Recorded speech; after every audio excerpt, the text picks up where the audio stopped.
के अंतर्गत हम सभी अध्याय 1 कहानी के विषय में पढ़ेंगे। हिंदी भाषा शिक्षण में कहानी कहने का बहुत अधिक महत्व है। भाषा इतिहास, भूगोल आदि विषयों में कहानी प्रणाली का प्रयोग किया जाता है। एडिशन के अनुसार जब हमें कोई शिक्षा, दीक्षा तथा उपदेश देना हो तब हमें कहानी की रचना करनी चाहिए। कहानी शिक्षण का साधन एवं प्रभावशाली माध्यम है। प्लेटो के अनुसार शरीर के लिए भोजन तथा व्यायाम और मस्तिष्क के लिए कहानी एवं संगीत आवश्यक है। H.G. वेल्स के अनुसार कहानी एक छोटी रचना ही है। T.S. मेसन के अनुसार कहानी में द्वंद्व अथवा संघर्ष की प्रबलता होती है। कहानी की विशेषताएं या गुण, जिसमें पहला है जिज्ञासा और कौतूहल को जागृत करना। कहानी का सबसे बड़ा गुण जिज्ञासा और कौतूहल को जागृत करना है। दूसरा है शिक्षा, दीक्षा तथा उपदेश देने का सशक्त एवं प्रभावशाली साधन व माध्यम। कहानी शिक्षा, दीक्षा तथा उपदेश देने का सशक्त एवं प्रभावशाली साधन एवं माध्यम है। तीसरा है बाल भाव की भाषा तथा उसका साहित्य। कहानी बाल भाव की भाषा तथा उसका साहित्य है। चौथा है हृदय व चित्त पर भावनात्मक प्रभाव डालना। कहानी की चरम सीमा हृदय तथा चित्त पर भावात्मक प्रभाव डालती है और मनोरंजन करती है। पांचवा है भाव प्रधान रचना व रागात्मक साहित्य।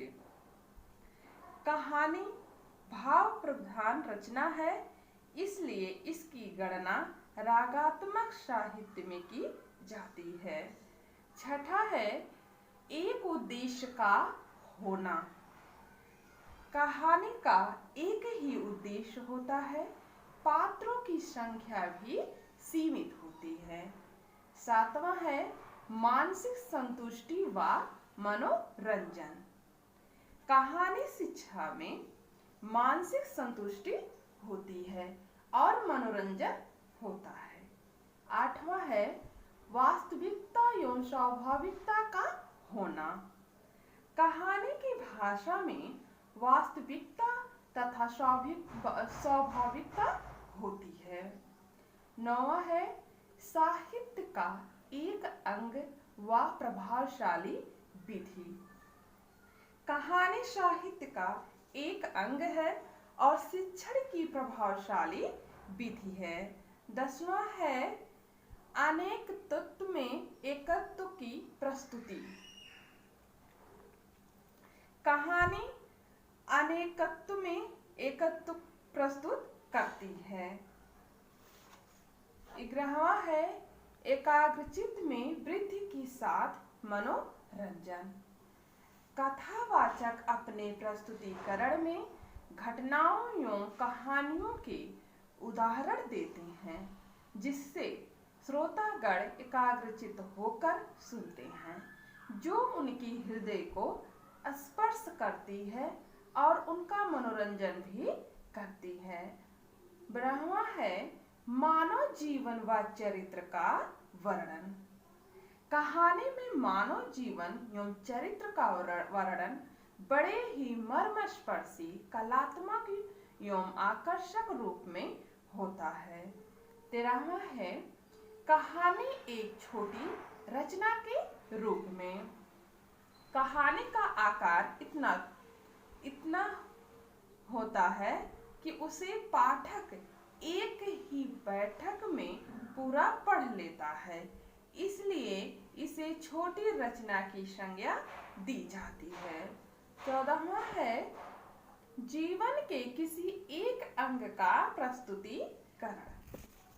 कहानी के माध्यम से जीवन के किसी एक अंग अथवा एक मनोभाव को प्रस्तुत करना ही लेखक का मुख्य उद्देश्य है।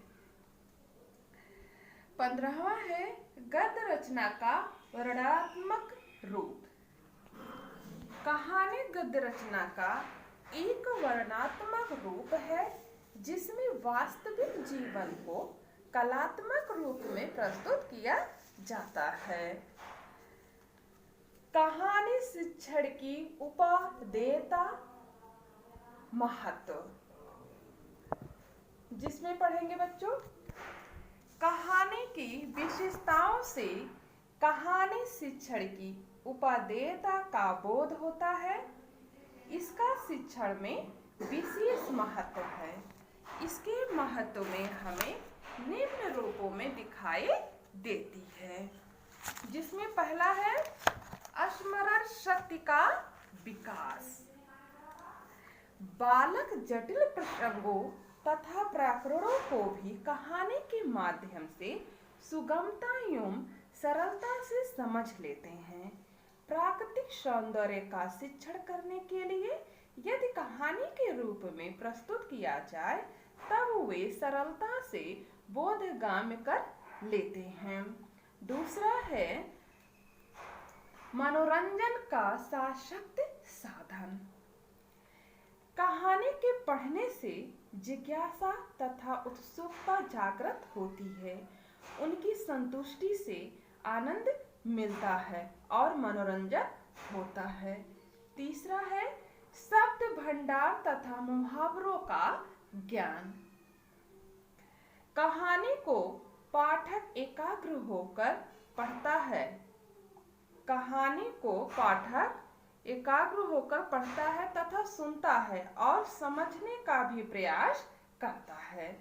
कहानी रचना में प्रयुक्त मुहावरों का तथा शब्दों का अर्थ स्वाभाविक रूप में ग्रहण कर लेता है।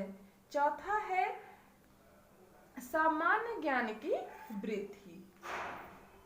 कहानी द्वारा मनोरंजनात्मक ढंग से पाठक संसार के अनेक क्षेत्रों का ज्ञान अनायास ही प्राप्त कर लेता है। प्रारंभिक अवस्था में पशु पक्षियों जीव जंतुओं की कहानियों से अनेक संबंध में बालकों को परिचय प्राप्त हो जाता है। पांचवा है मानव व्यवहार एवं चरित्र का परिचय।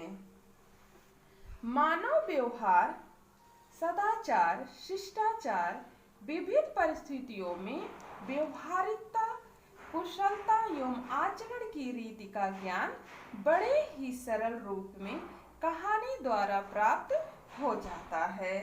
छठा है तर्क विवेक संकल्प की अभिवृद्धि। विविध इन शक्तियों का विकास कहानियों द्वारा यथेष्ट मात्रा में होता है। विविध परिस्थितियों में मनुष्य किस प्रकार सोचता है, प्रस्तुत आपत्तियों का सामना करता है, जटिलताओं एवं गुत्थियों को सुलझाता है, अंतर्द्वंद्वों एवं बहिर्द्वंद्वों के घात प्रतिघात से जीवन की गतिविधियां किस प्रकार निर्दिष्टित होती है।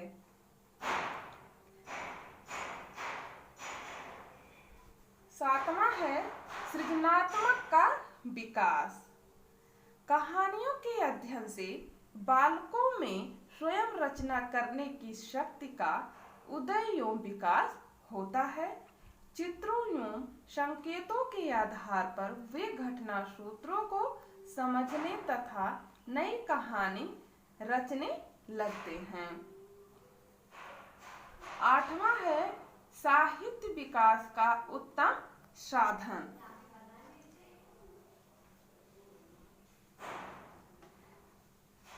कहानी रचना करना भी अन्य साहित्य की रचना की अपेक्षा सुगम तथा सरस है।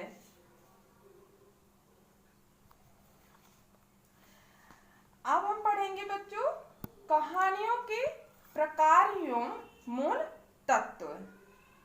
कहानी के प्रकार आप सभी बच्चों इस डायग्राम के माध्यम से देखेंगे। कहानी के प्रकार: यथार्थवादी कहानियां, आदर्शवादी कहानियां, मिश्रित कहानियां।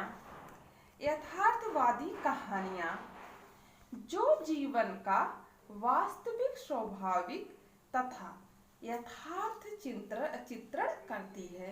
ये जीवन की वास्तविकता से संबंधित है। आदर्शवादी कहानियां जीवन का स्वरूप तथा आचरण कैसा होना चाहिए, इसके लिए कहानी के माध्यम से आदर्श प्रस्तुत करती है। इसमें कल्पना की प्रधानता होती है। यह जीवन हेतु आदर्श प्रस्तुत करती है। मिश्रित कहानियां इस प्रकार की कहानियों में व्यवहारिकता तथा स्वाभाविकता होती है, परंतु कल्पना में आदर्श रूप निहित होता है।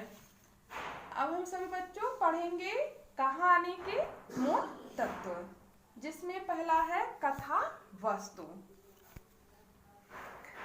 कहानी की कथा वस्तु रोचकता एवं कौतूहल से ओतप्रोत होती है। दूसरा है शैली। भाषा शैली भी लेखकों की विभिन्न होती है। कहानी को तटस्थ होकर वर्णन करना चाहिए। भाषा शैली सरल तथा स्वाभाविक होनी चाहिए। तीसरा है पात्र एवं चरित्र चित्रण। पात्रों का चरित्र चित्रण स्वाभाविक ढंग से किया जाना चाहिए। इसमें दो प्रविधियों, नाट्य एवं विश्लेषणात्मक प्रविधियों का अनुसरण किया जाता है। चौथा है भाषा का स्वरूप। देश काल और पात्रों के अनुरूप ही भाषा होनी चाहिए। भाषा सरल एवं सुव्यवस्थित होनी चाहिए। पांचवा है देश काल। कहानी की कथा अथवा घटनाएं संगत होनी चाहिए। देश काल, राष्ट्र तथा समाज के अनुरूप कहानी का होना आवश्यक होता है। छठा है कथनोपकथन। यह कहानी का प्राण है। यह रोचक तथा मर्मस्पर्शी तथा हृदय स्पर्शी होना चाहिए। सातवां है उद्देश्य। प्रत्येक कहानी का एक उद्देश्य होता है।